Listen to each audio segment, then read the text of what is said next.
18-bab Аң улуунун эрежеси жөнүндө.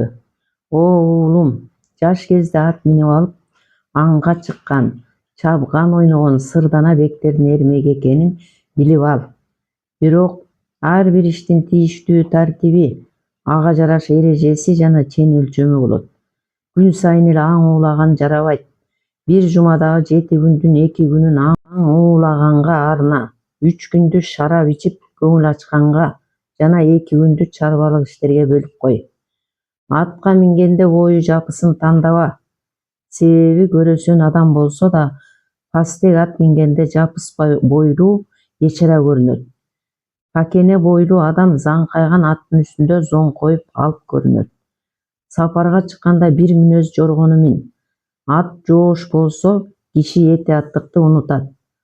Шаарда жана топ ичинде жүргөндө өзүнө көңүл бурганды унутпас үчүн чабаган атка эмес, күлүк атка мин. Ат үстүндө жаман чабандес көрүнбөө үчүн дайыма түз отур.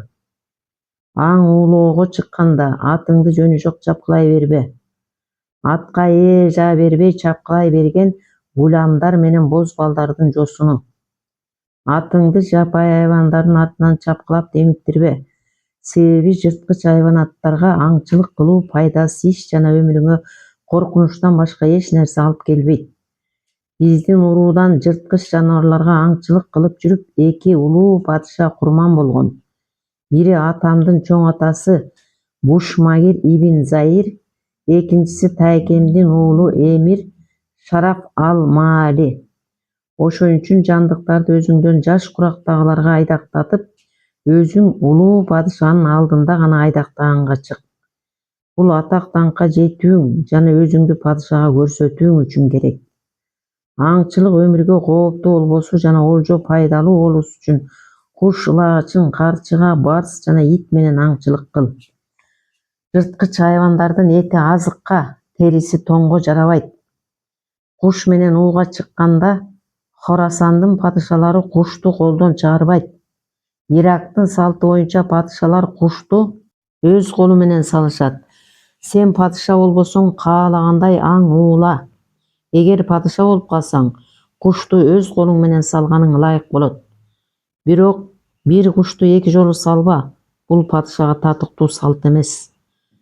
Кушту бир ирет кое берип, ал олжо алабы же жокпу байкап тур да, андайын экинчи кушту сал. Ал эми биринчисин кушчу таап келсин. Анткени падышанын аңга чыккандагы максаты тамак табуу эмес, көңүл ачуу. Паша эгер тайган иттер менен ууга чыкса, иттерди өзү ээрчитпеши шарт.